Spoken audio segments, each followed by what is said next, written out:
All right. Welcome back to a brand new video of the Targeted Individual Program. Targeted Individual Program and Targeted Individual Experience. So,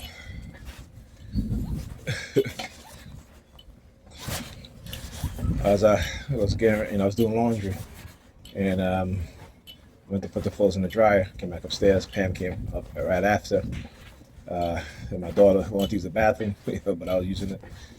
And I'm like, "Where's Pam?" So I said to her, I called her. She answered. As soon as she answered, the New York Predator Department began using their sirens. Now, I want you to understand again how they do this, right? Right? They are manipulating her, believing that she's have some false sense of power over me, right? To try to entrap me or manipulate me in the past, which didn't work, right? The lies, okay? The lies, and because those in the position of authority is their cult leaders, right? They can change narrative, create narratives, and get them to participate in whatever narrative, and they will go for it, right? Because they get something monetary out of it, and it's only temporary. It's only temporary. And when I talk about the mindset, you look within the black community, particularly within black women, as you said, Negropean women, with no self-awareness, no consciousness, except only wanting to have fun, only wanting to go out all the time, right? Don't give a damn about their children education, right? And then participating in this manipulative persuasion programming to try to control men, black men in particular, to where we can be their babysitter, and so forth and so forth, right? You see what happened with these states who have, when it comes to child custody now, everything is they do the 50-50, right? And women don't like that. Women do not like that, all right?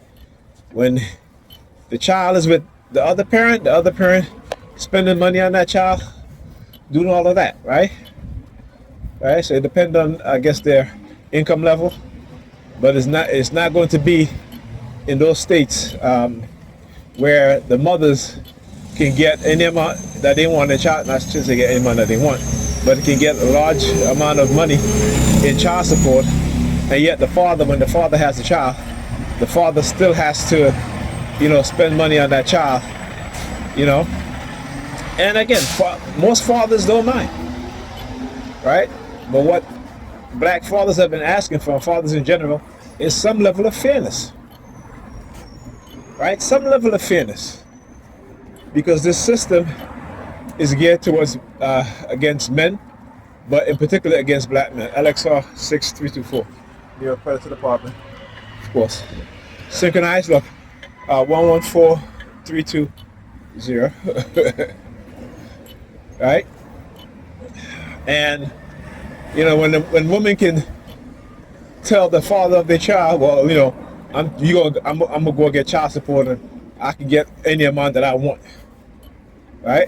And you reason wonder why I say that, because that's what my eldest son mother said to me. 22 years ago.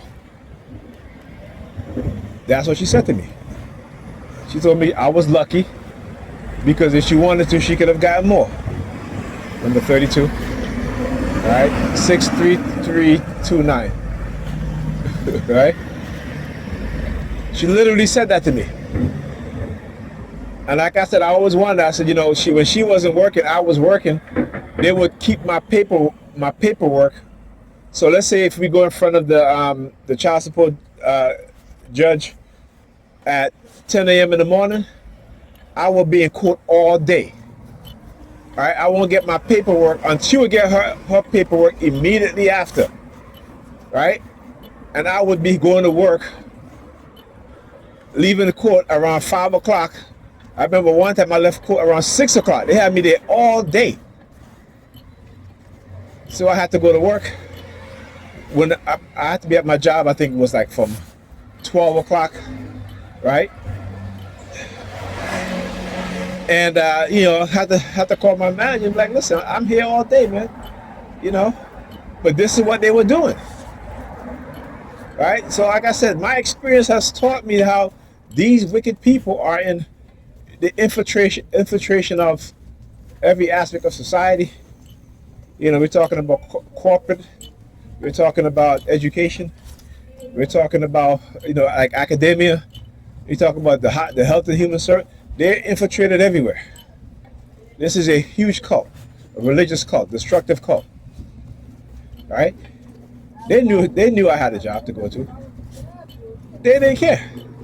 It was about, as I said, knew I had a job to go to the New York Police Department using the sirens. They didn't care. Right? Because these women will lie, make themselves as victims, right? And then victimize you with the help of the predators in the police department and whoever else, the churches also, right? Okay, and then manipulate you, engage in covert psychological warfare, covert warfare against you. Because again, when you look at who within the church are making these pastors wealthy, it is black women. Particularly in the black churches, it is black women. Right? This is why these pastors can make sure. Okay, I gotta walk one more block. All right, good. All right, these pastors are making sure that they protect the woman and telling them lies. And when I say protect the woman, they're not protecting them from anything that's dangerous, right? they're aiding and abetting them in crimes, right? In conspiratorial crimes, right? To deny fathers of their rights. As you know, they're getting that money when they go to church. That's one way they can recruit them. When I talk about how religious people are, their mindset, right? When they want to recruit people, they'll engage in some of the most vile and evil, wicked, manipulative tactics that they can conjure up. That's why you see, you look at in the court system, particularly the family court system. A lot of these court officers, the court clerks, they're religious Christians, right? And they will use their position to recruit you. Remember, Christianity is a death cult, and it has some of the best marketing. I just missed the bus. Shoot. It has some of the best marketing schemes that you can ever think of, right? So, this is again my experience. Like I said, I lean on my experience, learn from it, right? And also, what I experience that they do, I expose it. That's the best thing you can do, is expose them. Right?